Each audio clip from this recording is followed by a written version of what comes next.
Hello, wrestling fans, and welcome to the Monday Night Raw review. I'm your host, the Invincible Vincent. This show is brought to you by UnifiedWrestling.com and 123wrestling.co.uk. Okay, we are building up to WrestleMania 28. This is going to be good. This show actually began with the first match being CM Punk versus Daniel Bryan. Sort of a reprise of the champion versus champion match that they had on Friday. But again, ending with some interference between John Laurinaitis and Teddy Long. Before this match actually got started, Chris Jericho came out. He and CM Punk got into this war of words. While CM Punk is a great performer, Jericho is the best in the world at what he does. He says that he's part of a dying breed of performers, travel the world, earn their stripes. And he's been going against the grain since before CM Punk was doing this, and he didn't care who tried to stop him. He said CM Punk is doing the same sort of thing, which makes him a Jericho wannabe. Now, CM Punk pointed out that Bret Hart came before both of them, and he referred to himself as the best there is, the best there was, and the best there'll ever be. And he asked if Jericho invented that too, if he went up to him when he was 2 years old and gave that to him. My personal favorite line of the night was when he mentioned that Bret Hart was Canadian. Did he give him that too? Did Chris Jericho invent Canada? CM Punk, classic CM Punk. Now, this followed with Jericho saying that while he was dancing with stars and doing his thing with his band with Fozzy, he was thinking that all he was thinking about was CM Punk basically doing what he was doing here in WWE, and he wanted to take that away from CM Punk and take it back for himself. So officially the best in the world versus the best in the world match is set for WrestleMania. So we're going to see more clashes between these two leading up to that point. Now, finally, the match got started. This was Daniel Bryan versus Cena. Versus CM Punk. Now, late in the match, David Otunga actually jumped onto the apron to interfere. Santino tried to stop him and got rejected. Santino countered with the Cobra, and Daniel Bryan was actually able to take off in the confusion, but Sheamus came from the back and threw him back into the ring.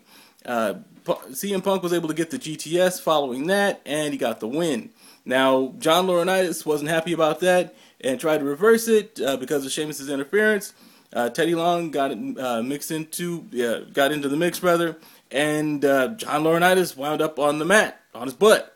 So, I'm wondering if they're building up to a GM versus GM match. There was mention that Teddy Long, a rumor that Teddy Long is not going to be running SmackDown this week, and also a rumor that John Laurinaitis is not going to be running Raw.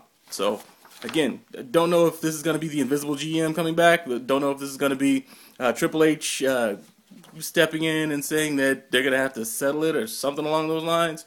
We'll see what happens. But meantime, this match actually culminated with CM Punk getting the win. But as he goes to leave, as he gets up to the top of the ramp, he gets hit from the back by Chris Jericho. And then Jericho power slams him just slams him on the metal grating at the top of the ramp, and then puts him in the walls of Jericho. And basically, this is again leading up to this match that's going to take place at WrestleMania. So we'll see what happens with that. Now, following that, we had a quick Divas match between Kelly Kelly and Nikki Bella.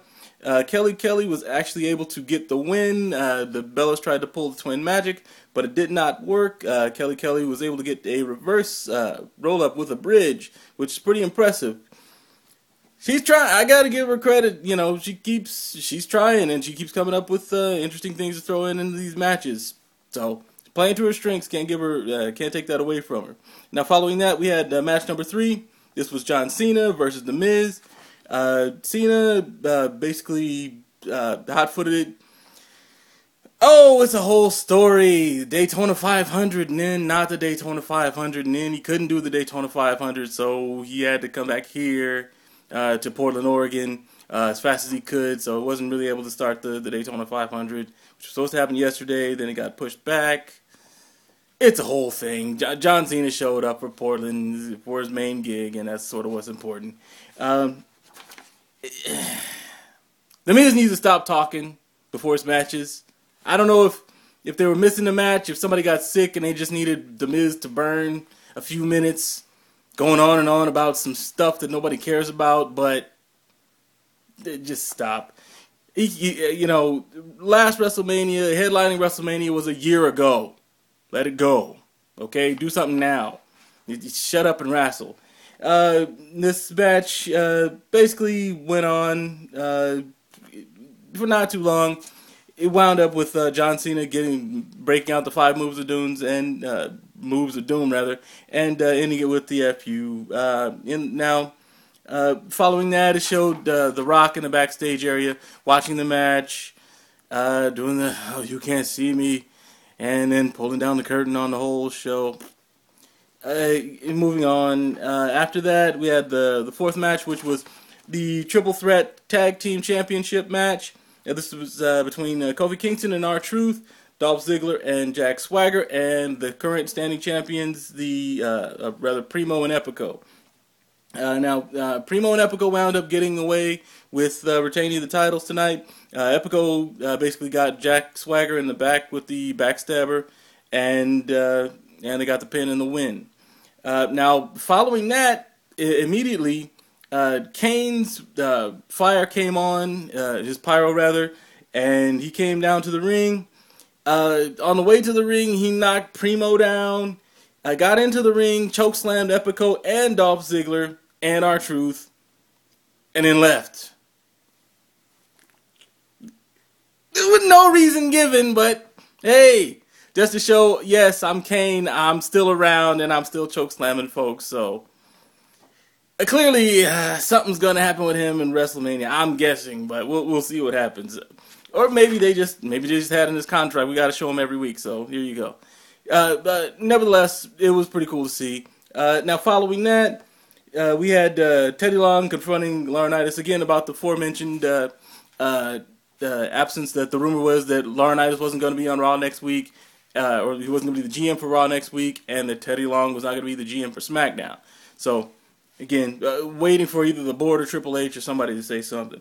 Now, following this, Eve came out, gave her rationale about being a hoskie and that she was basically everybody uses everybody, and she's she's owning it. She's proud that of what she did, what she tried to do, and that every man would feel lucky to get used by her, etc., etc. And then left. So this is her new persona for the show, reckon. Now after that, Kelly confronted her backstage, saying that they used to be cool. What happened? She never talks to her anymore. They don't hang out anymore. Eve basically just laughed at her and walked away.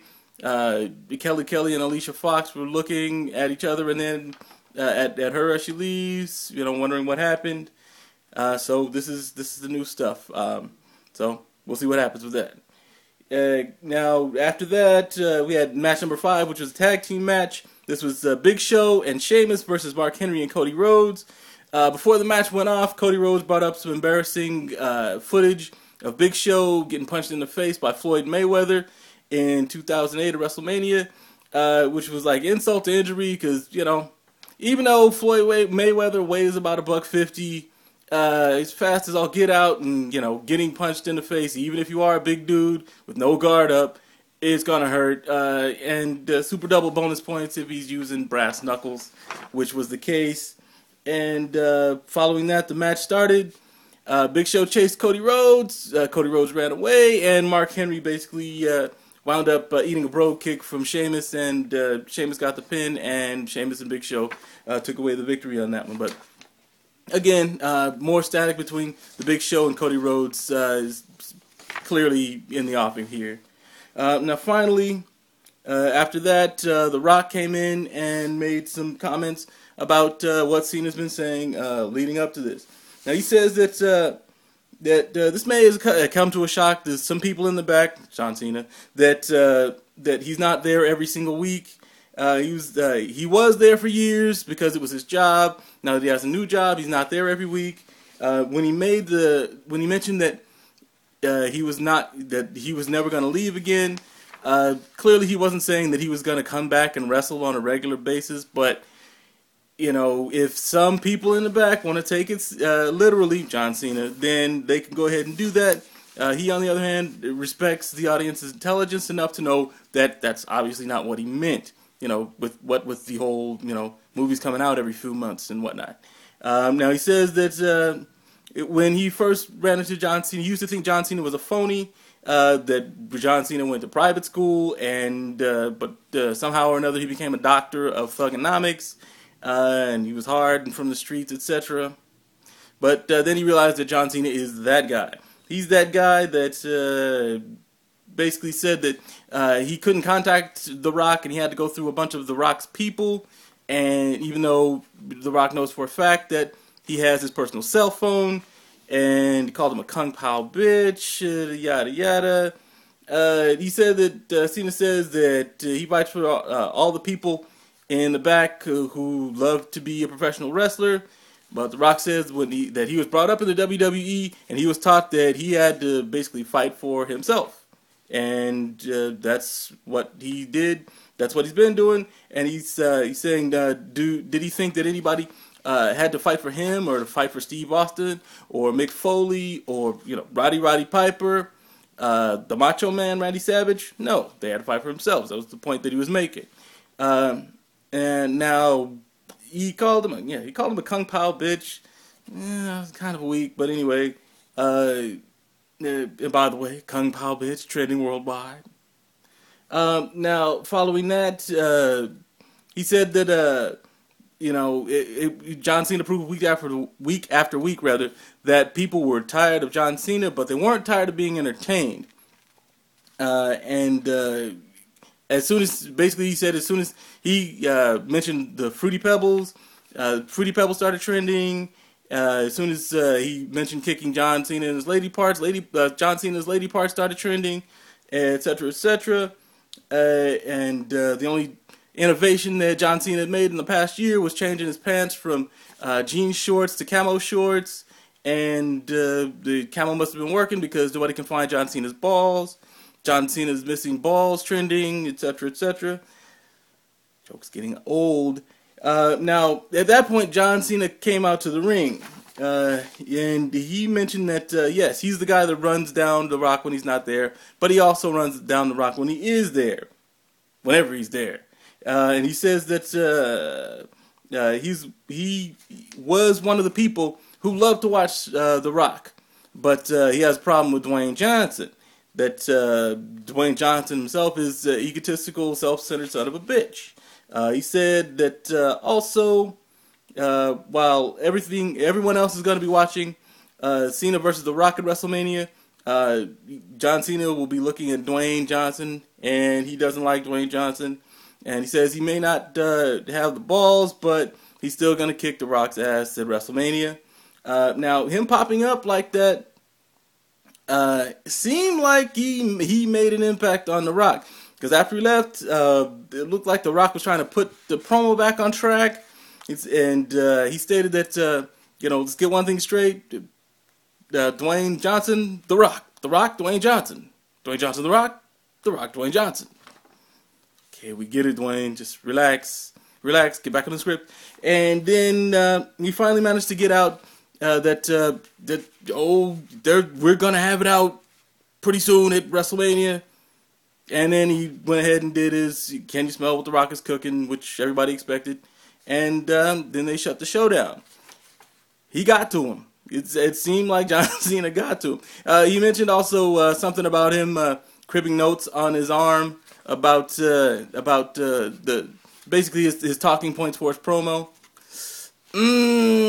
Cold-blooded John Cena, why you gotta point things like that out? So, interesting. It's I have a feeling that there isn't really any love lost between these two. I was figuring a whole lot of the static was just for the show, but it seems like some of it is real, so we'll see what happens.